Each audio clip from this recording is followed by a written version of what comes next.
इस सब के बीच में कल ही अमेरिका की तरफ से कहा गया था कि अब यूक्रेन को नया वेपन पैकेज मिलने वाला, एक और जल्दी और एडवांस हथियार भेजे जाएंगे। अमेरिका के यही हथियार रूस और यूक्रेन वॉर को और ज्यादा लंबा खींच रहे हैं और इसी के बाद तमाम एक्सपर्ट्स न्यूक्लियर वॉर का अंदेशा भी जताने लगे। लेकिन इस सब के बीच में अब रूस के विदेश मंत्री ने ऐसा बयान दे दिया जिसके बाद युद्ध का दायरा यूक्रेन से आगे बढ़ना तय माना जा रहा है। लैवरोव ने क्या कुछ कहा, ज़ेलेंस्की ने कैसे रिएक्ट किया, यह आपको देखना जरूरी है।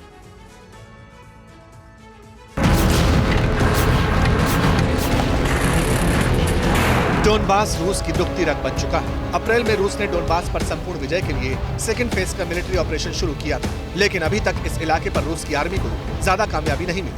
कहने को रूस का यूक्रेन की 20% जमीन पर कब्जा हो चुका है, लेकिन अमेरिका और पश्चिमी देशों के हथियारों ने यूक्रेन के पलटवार को थाड़-थाड़ बना दिया। इसीलिए अब उन जगहों पर रूसी सैनिकों के पीछे हटने के वीडियो सामने आ रहे हैं जहाँ पर रूस ने काफी दिन से कब्जा जमाया हुआ था। सवाल है कि यूक्रेन वॉर में अब रूस क्या करेगा?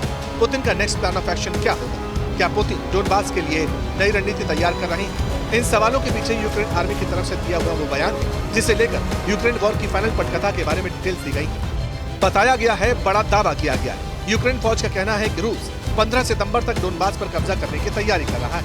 इसके लिए नए सिरे से रिक्रूटमेंट्स हो रही है, नए हथियार डोनबास पहुंचाए जा रहे हैं। यूक्रेन आर्मी के मुताबिक रूसी सेना को 15 सितंबर तक ही डोनबास पर संपूर्ण कब्जे का ऑर्डर मिला है।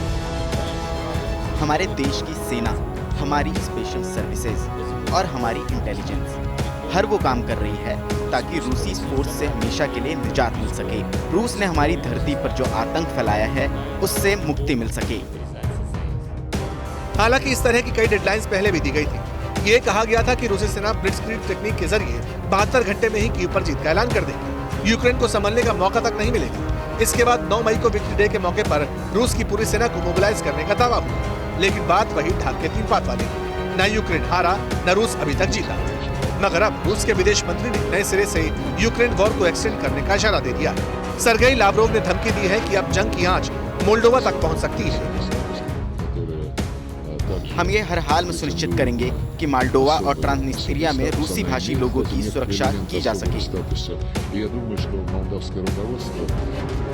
अब इन सारी बातों को ध्यान से समझने की जरूरत है, क्योंकि ये बयान ऐसे वक्त में दिए जा रहे हैं जब यूक्रेन की तरफ से रूसी कब्जे वाले क्रीमिया पर जबरदस्त हमले हो रहे हैं। 3 बार रूस के सैन्य ठिकानों पर अटैक किया जा चुका है और पुतिन के करीबी मेदवेदेव तो कह चुके हैं कि क्रीमिया पर हमले का मतलब तीसरा विश्व युद्ध शुरू होने जैसा है। न्यूक्लियर वॉर की आशंका से भी इनकार नहीं किया। मगर इस सब के बीच पुतिन ने अचानक अपने न्यूक्लियर गोदाम का दौरा किया, अचानक कैलिनिनग्राद पहुंच गए। इसका मतलब पुतिन की नई सिरे से प्लानिंग हो चुकी है। सवाल है, क्या कुछ बड़ा होने वाला है? इस वक्त बड़ी खबर आ रही है कि मोल्डोवा को वार्निंग, रूस लेगा एक्शन। रूसी विदेश मंत्री सर्गेई लावरोव ने मोल्डोवा को चेतावनी दे दी है। ट्रांसनिस्ट्रिया में रूसी सैनिकों को खतरा हुआ तो सैन्य टकराव के लिए तैयार रहें, यह उनकी वार्निंग है।